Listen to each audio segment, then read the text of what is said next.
동정 마리아님, 주님 말씀이 이루어지리라 믿으셨으니 복되시나이다. 길이요 진리요 생명이신 그리스도님, 찬미 받으소서. 주님께서 여러분과 함께 또한 사제의 영과 함께 마테오가 전한 거룩한 복음입니다. 주님 영광 받으소서. 박사들이 돌아간 뒤 꿈에 주님의 천사가 요셉에게 나타나서 말하였다. 일어나 아기와 그 어머니를 데리고 이집트로 피신하여 내가 너에게 일러줄 때까지 거기에 있어라. 헤로데가 아기를 찾아 없애버리려고 한다. 요셉은 일어나 밤에 아기와 그 어머니를 데리고 이집트로 가서 헤로데가 죽을 때까지 거기에 있었다. 주님께서 예언자를 통하여 내가 내 아들을 이집트에서 불러내었다 하신 말씀이 이루어지려고 그리 된 것이다. 헤로데가 죽자 꿈에 주님의 천사가 이집트에 있는 요셉에게 나타나서 말하였다. 일어나 아기와 그 어머니를 데리고 이스라엘 땅으로 가거라. 아기의 목숨을 노리던 자들이 죽었다. 요셉은 일어나 아기와 그 어머니를 데리고 이스라엘 땅으로 들어갔다. 그러나 아르켈라오스가 아버지 헤로데를 이어 유다를 다스린다는 말을 듣고 그곳으로 가기를 두려워하였다. 그러다가 꿈의 지시를 받고 갈릴레아 지방으로 떠나 나자렛이라고 하는 고을로 가서 자리를 잡았다. 이로써 예언자들을 통하여 그는 나자렛 사람이라고 불릴 것이다 하신 말씀이 이루어졌다. 주님의 말씀입니다. 그리스도님 참여합니다. 평화를 빕니다. 평화를 빕니다. 비가 오는 와중에 또 미사에 참석하시려고 와주신 신자 여러분들께 감사드립니다. 오늘 첫 호미사는 제가 누누이 말씀드리지만 성모 기사의 미사입니다. 여기 받으셨어요? 예, 여기 보시면 성모 기사회란 해가지고 저도 이거 집에 있더라고요. 아마 제가 또 데이터베이스를 보니까 여러분들이 2010년도에 가입을 하셨어요. 네, 많은 분들이 2010년도에 가입했다는 그게 나와 있더라고요. 그래서 이 성모기사 그리고 오늘 써서 내셔도 되고 가입하실 분들은 오늘 쓰셔서 내셔도 되고 집에 가져가셨다가 다음 달에 뭐 돈 내라는 게 있나 없나 잘 살펴보시고 예, 뭐 가입하시면 되겠습니다. 일단은 돈은 가입한 다음에 여기서 내라 그러면 가입 안 하실 거니까 가입한 다음에 돈 내라고 제가 또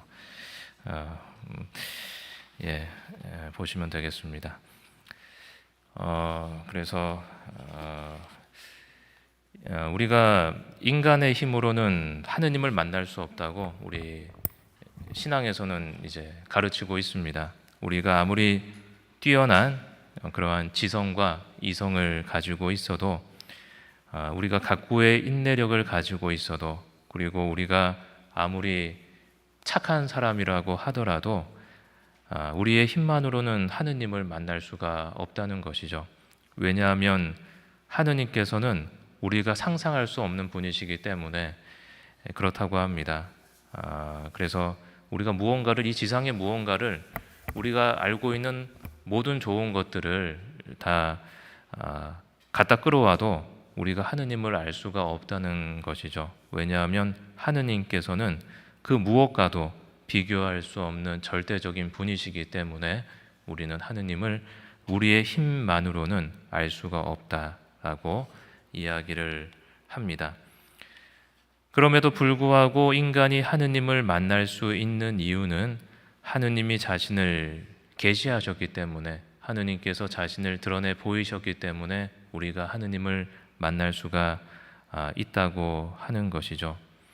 하느님이 자신을 보여주시고자 하심으로 우리는 하느님을 만날 수가 있다는 것입니다. 성부 하느님께서 성자 하느님을 인간으로 보내주셨기 때문에 우리는 인간이신 하느님을 만나게 될 수 있는 것이죠. 그 전까지는 어떻습니까? 예언자들에 의해서 이제 하느님께서 보여주시고 또 보다 적게는 우리가 하느님께서 만드신 피조물을 통해서 우리가 하느님을 알 수가 있는 것이죠. 하느님께서 이 자연을 통해서 그리고 우리 하느님의 모상이라고 불리는 우리 인간들을 통해서 우리는 하느님이 어떤 분이실까 하고 짐작을 하게 되는 것 같습니다. 그래서 성자는 성령을 또 우리에게 보내주셨습니다. 그래서 우리는 하느님의 우리에 대한 사랑을 또 간직하면서 살 수가 있는 것이죠. 인간이 되신 하느님, 예수님을 만나본 사람들은 과연 어떤 생각을 했을까 하고 생각을 해보게 됩니다. 물론 예수님을 만난 사람들은 저 예수님이 하느님이라는 사실을 몰랐겠죠. 그리고 복음을 보면 젊은 시절에 그런 어떤 공생활 이전에 예수님에 대해서는 그렇게 많은 기록이 남아있지 않은데 보통 인간이었겠죠. 특출한 어떤 사람도 아니고 우리가 생각할 수 있는 저 같은 사람은 어떻습니까? 예, 예. 예. 특출한 젊은이는 아니었다라는 것이죠. 화를 내기도 하고 또 기뻐하기도 하는 등 완전한 인간의 모습이었다는 겁니다. 완전의 인간의 모습이셨기 때문에 고통도 느끼고, 그렇다면 예수님께는 그러면 어떤 재능이 있었을까? 공생활 이전에 예수님께서는 어떤 재능이 있었을까 생각을 해보면 목수였다고 말을 하죠. 예수님께서 목수였다고 말을 하는데 예수님께서 뛰어난 재능을 가진 장인이었다면 예수님의 이름으로 만든 뭐가 남아 있었을 것 같은데 뭐 잘은 모르지만 몇몇 사람들은 환불해달라고 찾아오지 않았을까? 내가 뜻하는 대로 만들어지지 않았다, 잘 못 만들었다 하면서 예수님한테 요셉보다 못한데 하면서 환불해달라고 찾아오지 않았을까? 그렇다면 또 예수님께는 그거 어제 다 썼는데 그러면서 뭐 변명할 수도 있고, 또 어렸을 때는 뭐 친구들과 놀다가 또 놀림을 받기도 하지 않았을까? 그리고 또 성모님께 혼나는 모습은 혼났겠죠. 엄마한테도 많이 혼나고 하는 생각도 해보게 됩니다. 하지만 예수님께서는 죄 없는 인간이셨다라는 것이죠. 죄라는 것은 하느님과 멀어지는 것인데 예수님께서는 바로 완전한 인간이셨지만 하느님이셨기 때문에 언제나 성부 하느님, 성령 하느님과 함께 계셨다는 것입니다. 완전한 하느님이시며 완전한 인간이신 예수님을 이해한다는 것은 우리에게 불가능한 것이죠. 어떻게 하느님이면서 인간으로서, 완전한 인간으로서의 삶을 살 수가 있는가 하는 것을 생각해 보면 우리는 이해를 못한다는 것입니다. 완전한 인간이라는 것은 한계를 가진 인간을 뜻하는 것이죠. 고통도 당하고 슬픔도 느끼고 또 화도 내고 이런 인간을 뜻하는 것이고, 그리고 완전한 하느님과 한계가 있는 인간의 모습을 함께 가지고 있는 예수님을 이해하기는 정말 힘듭니다. 완전한 인간이시기 때문에 예수님은 마귀에게 유혹도 받으신 것이죠. 그런 어떤 완전한 인간이 아니었다면, 한계를 가지지 않았다면 마귀가 예수님께 유혹할 어떤 거리가 있지 않았을 것입니다. 하지만 예수님은 마귀에게도 유혹을 받으셨다는 것입니다. 예수님께서 광야에서 받으신 마귀의 유혹은 과연 무엇일까 하는 것을 생각해 보게 되는 것이죠. 뭐 돌멩이를 가지고 빵을 만들라고 하고, 또 뭐가 있죠? 뛰어내리라고 하면 또 뛰어내리라고 하고, 나머지 한 개는 생각이 안 나네요. 그런데 예수님께서 광야에서 받으신 마귀의 유혹이 뭘까 제가 한번 생각을 해봤는데 중요한 요점은 그런 것 같아요. 인간이신 예수님께 인간의 모습을 벗어버리라는 어떤 그런 유혹같이 생각이 됩니다. 두 가지의 모습을 가지고 있으니까 인간의 모습을 가지고 있으면 한계가 있고 고통을 당하게 되지만 그렇게 부족한 인간의 모습을 벗어버리고 완전한 하느님의 모습으로 돌아가라라고 하는 그러한 유혹이 아니었을까라고 저는 생각을 해보게 됩니다. 그리고 그 힘으로 이제 그 죄 많은 인간들을 다 심판해 버리라고 이제 마귀가 유혹을 하지 않았을까. 하지만 예수님은 마귀의 유혹을 이겨내고 인간의 모습을 끝까지 가지고 가셨다는 것이죠. 죽는 그 순간까지 바로 인간의 모습을 가지시고 고통당하시고, 물론 복음을 읽어보면 예수님 마음에도 갈등이 있는 거죠. 이 잔이 나를 피하게 해달라고 그렇게 하느님께 기도하기도 하지만 결국은 하느님 뜻대로 해달라고 또 그렇게 말씀하시기도 하는 그런 인간적인 모습을 많이 보여주신다는 것입니다. 하지만 예수님은 마귀의 유혹을 이겨내고 인간의 모습을 끝까지 가지고 계셨다는 것이고, 바로 이러한 인간을 통해서 인간을 구원하시고자 하는 하느님의 사랑을 실현하기 위해서였습니다. 그래서 우리는 하느님의 모습을 생각하게 될 때, 하느님을 만나게 될 때 이 사랑을 통해서 우리는 인간이자 하느님이신 예수님을 이해할 수 있는 그러한 단초를 발견할 수 있게 되는 것이죠.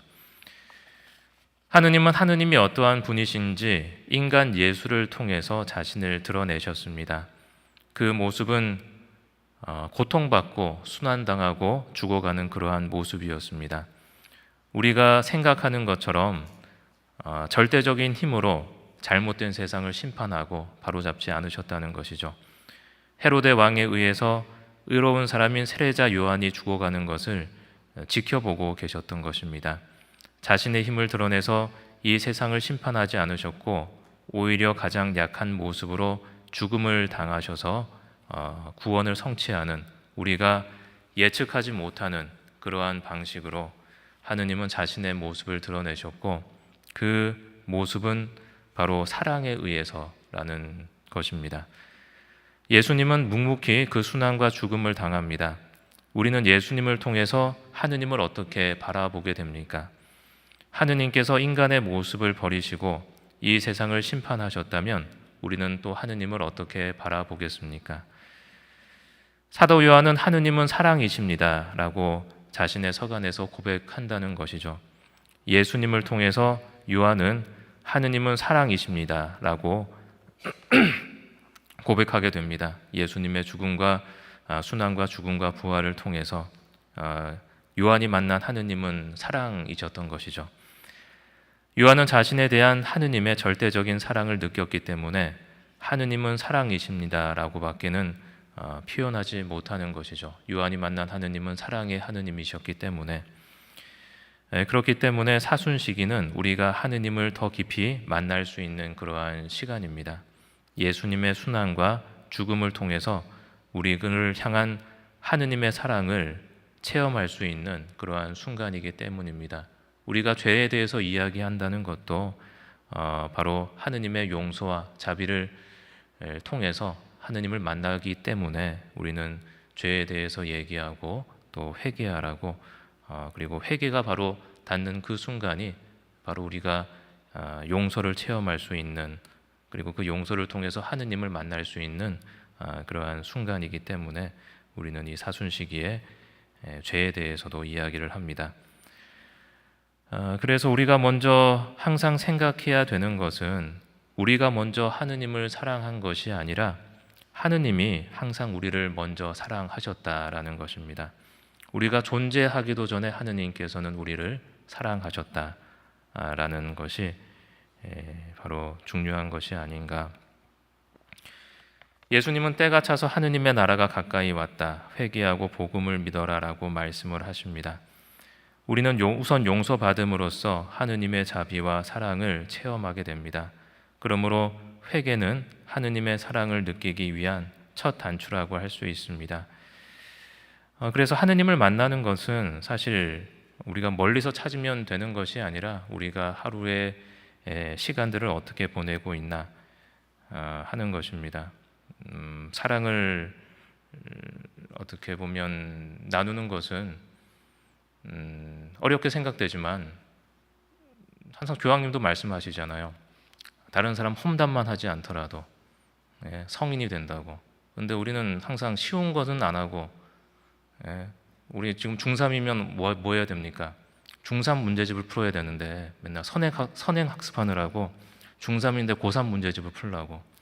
항상 우리 신자들은 뭐 사랑의 어떤 배품이라든가 그런 것들을 말만 어떻게 보면 좀 거룩하게 하고 좀 멀리서 찾는 그러한 것들이 있는데, 사실은 가까운 데서 우리가 무엇을 할 수 있는가.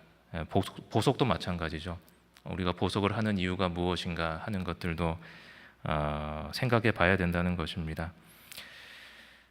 그래서 회개란 우리 손에 들려있는 돌을 바라보는 그러한 것이죠. 예수님을 향하여 돌을 던진 사람들이 자신의 손에 들려있는 이제 돌멩이를 쳐다보게 된다는 것입니다.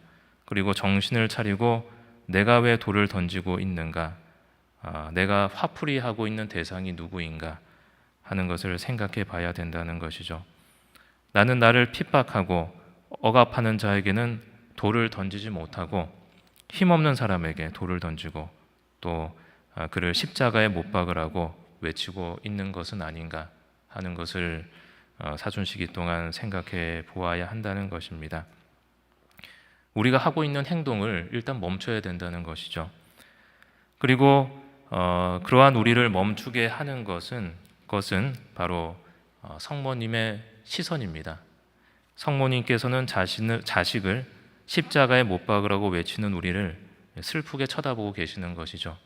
어머니의 슬픈 눈빛에 우리는 점점 고요 속으로 들어가고 들었던 돌을 내려놓게 됩니다.